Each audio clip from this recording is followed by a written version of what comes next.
Election commission of Pakistan کی سرپرستی میں پنجاب کی حکومت نے الیکشنز کے اندر، اور اسے الیکشن کہنا بھی الیکشن کی توہین ہے، اس پروسیس کے اندر جس ننگی جارحیت، بے شرمی، بے حیائی کا مظاہرہ کیا ہے، اس کے لیے کنڈیم کرنے کے الفاظ بھی ہمارے پاس موجود نہیں ہیں۔ جس طریقے سے الیکشن کنڈکٹ کیا گیا، جس طریقے سے آر اوز کو زبردستی ان سے ریزلٹس لیے گئے، اور گورنر ہاؤس لاہور میں خواجہ عمران نذیر کی موجودگی کے اندر جس طرح مختلف لوگوں کو پیسے دینے کی ویڈیو بنائی گئی، اور جن پریزائڈنگ آفیسرز نے پیسے لینے سے انکار کیا، ان کو نہ صرف وہاں پر ٹارچر کیا گیا بلکہ ان سے فورسفلی وہاں پر فارم 45 کے اوپر سگنیچرز لیے گئے۔ اس کی مذمت میں نہیں سمجھتا کہ کافی ہے۔ اس کے لیے میں یہ سمجھتا ہوں کہ سیاستدانوں نے کوئی ٹھیکہ نہیں اٹھایا ہوا کہ ہمیشہ غداری کے پرچے، بغاوت کے پرچے، آرٹیکل 6 کا ٹرائل سیاستدانوں کے خلاف ہو۔ میں یہ سمجھتا ہوں کہ موجودہ الیکشن کمیشن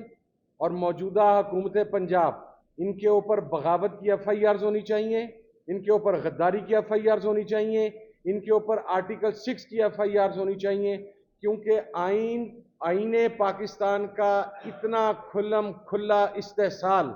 اتنا کھلم کھلا مذاق پاکستان کی ماضی کی حکومتوں کے اندر یا ماضی کے الیکشنز کے اندر اس طریقے سے نہیں اڑایا گیا۔ اس لیے ہمارے لیے یہ الیکشنز مکمل طور پر ناقابل قبول ہیں۔ ہم ان کے نتائج کو مکمل طور پر مسترد کرتے ہیں، اور الیکشن کمیشن نے ایک مرتبہ پھر ثابت کر دیا کہ وہ چوروں اور ڈاکوؤں کے سو کالڈ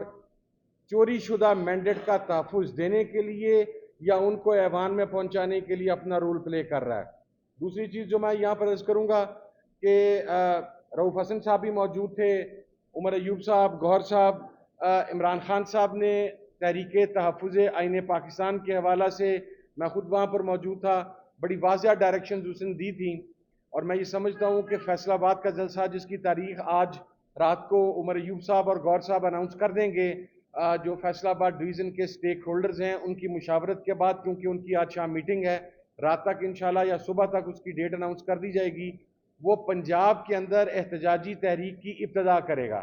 اور اس کے ساتھ ہی ہم ڈسٹرکٹ ٹو ڈسٹرکٹ جائیں گے۔ اب یہ ایک میراتھن احتجاجی تحریک ہے۔ ہم آئین اور قانون کے اندر رہتے ہوئے، دیکھیں کل بہت ساری جگہوں پر ایسا کنڈکٹ کیا گیا کہ اگر ہمارے لوگ اس کو ریزسٹ کرتے یا رسپونڈ کرتے تو خون خرابہ بھی ہو سکتا تھا، ملک کے اندر حالات بھی خراب ہو سکتے تھے، لیکن میں ان تمام امیدواران کو اور پاکستان تحریک انصاف کو، ان کے تمام اتحادیوں کو مبارکباد پیش کرتا ہوں کہ اس کھلم کھلا وحشت و بربریت اور جارحیت کے باوجود انہوں نے ایک لا بائنڈنگ سٹیزن آف پاکستان ہونے کا ثبوت دیا، اور انہوں نے آئین اور قانون کو اپنے ہاتھ کے اندر نہیں لیا۔ اور لاسٹلی، یہ جو پنجاب حکومت کے اندر ایک ڈرامہ سیریز چل رہی ہے کہ کبھی لوگ تندوروں کے اوپر پہنچ جاتے ہیں، کبھی لوگ گندم کی کٹائی کے لیے پہنچ جاتے ہیں اور انہیں یہ نہیں پتا کہ داتری چلانی کی سائڈ سے ہے، کبھی لوگوں کے گھروں میں کیمرہ داخل کر کے وہاں پر پہنچ جاتے ہیں، کبھی موٹر سائیکلز کے آگے پتنگ بازی سے بچنے کے لیے تاریں لگانا شروع کر دیتے ہیں۔ ان کا کام یہ نہیں ہے، ان کا کام عوام کی خدمت کرنا تھا، لیکن چونکہ چوری شدہ مینڈیٹ سے آئے ہیں اور ابھی بھی ان کا بنیادی مقصد صرف اور صرف اپنی کرپشن کو پروٹیکٹ کرنا اور مزید کرپشن کو جاری رکھنا ہے، اس لیے اب یہ جو احتجاجی تحریک آنورڈز یہاں سے سٹارٹ ہوگی، ہم ایک بات واضح کر دیں کہ یہ جو پنجاب کا انہوں نے ایک پاٹے خان قسم کا آئی جی لگایا ہوا ہے، اس کا انشاءاللہ ہم آئین اور قانون کے ذریعے اس بدماش کا احتساب کریں گے، کیونکہ چادر اور چار دیواری کے تقدس کو اس آئی جی کی سربراہی میں اور اس کی ڈائریکشنز کے اوپر جس طریقے سے پنجاب پولیس نے پامال کیا ہے، اس کی مثال بھی نہیں ملتی۔ بزرگ عورتوں کو گلوں سے پکڑ کر، ان کے کپڑوں سے پکڑ کر گھسیٹا گیا ہے،